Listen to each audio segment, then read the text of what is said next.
Hi, this is Bishop Craig in Lansing, and this is take one for the week of the 6th of November. Peace be with you. So Pastor Gerald Ferguson was installed as the pastor of All Saints Lutheran Church in Mason on All Saints Sunday. We congratulate Pastor Gerald and the people of All Saints.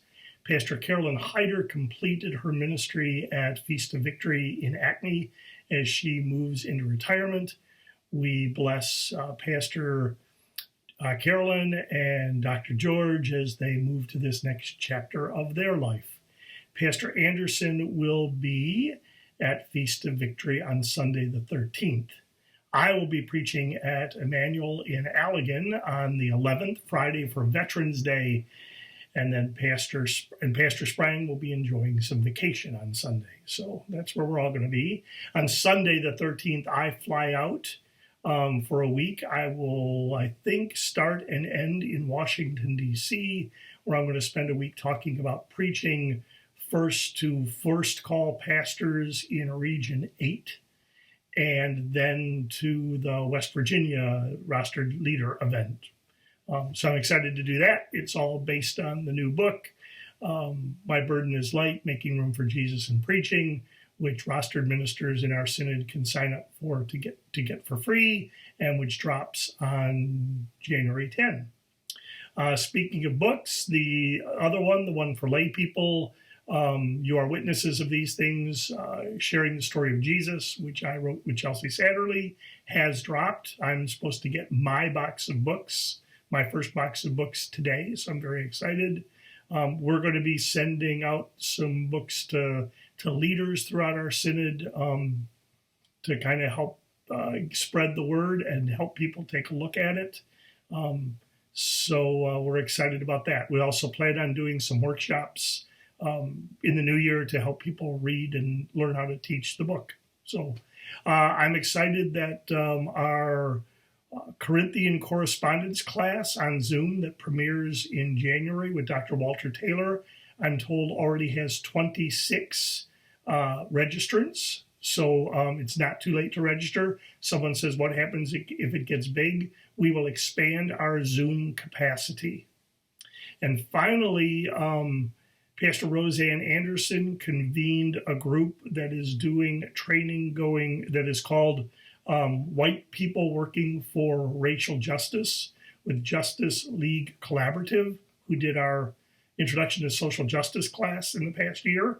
They are having 4 4-hour sessions. They've had their first, and I'm told it went really well. So I'm excited to see what that group will bring forth. So lots is happening in our synod, and we give thanks to God and to you for that. This week is Monday. I'm in the office. Tuesday, I get to go to Grand Rapids and meet a new ophthalmologist. I'm a little nervous because I love my doctor in Chicago, but that is a long way to travel. So we'll see how that goes.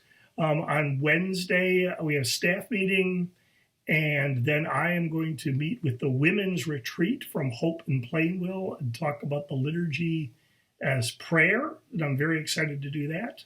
And then on Thursday, Thursday we have the deans in the morning and the Conference of Bishops in the afternoon.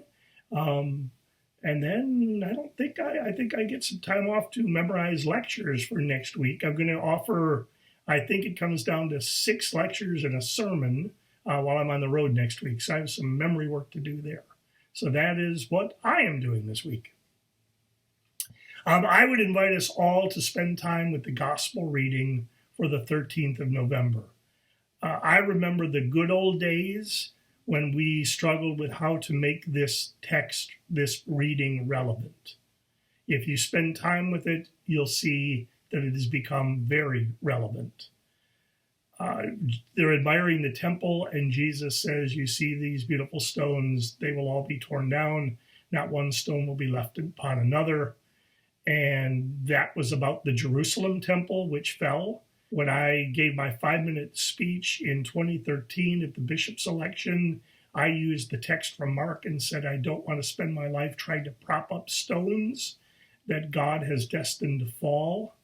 And we are living in a time where if the goal is to keep the church building open, we are doomed to fail. Churches will close.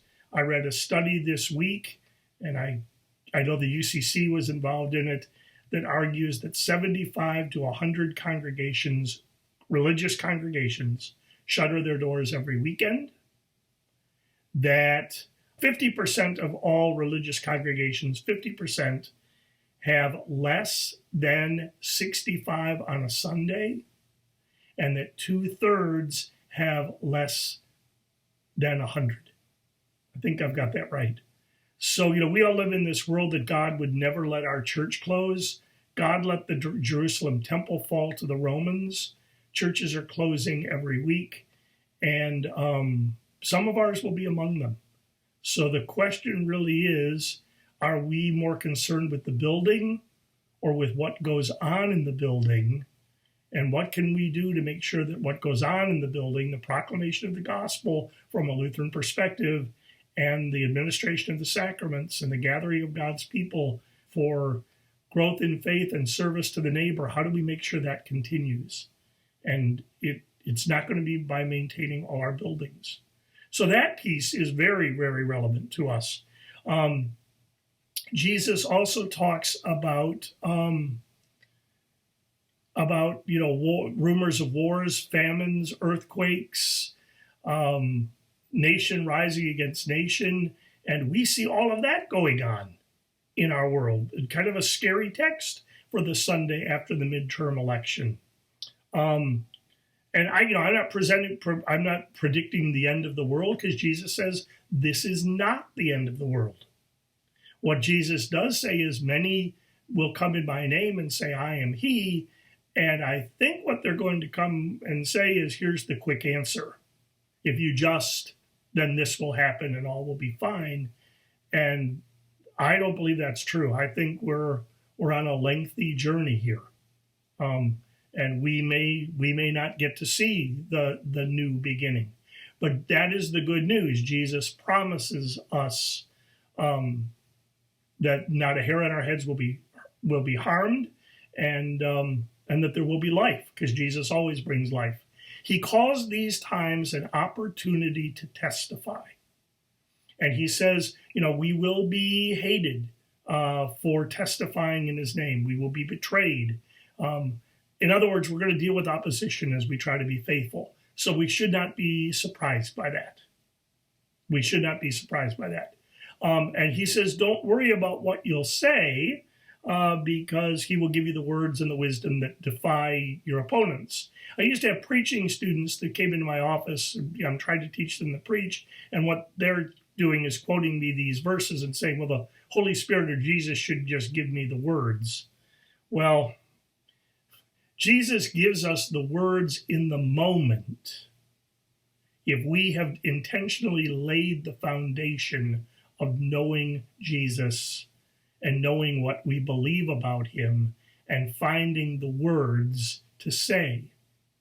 Jesus certainly gives me power and insight when I preach, but only if I have prepared a sermon. So while we don't need to worry about what we will say in a particular moment, we can and should prepare ourselves for that moment so that we have a reservoir of what to say on which to draw.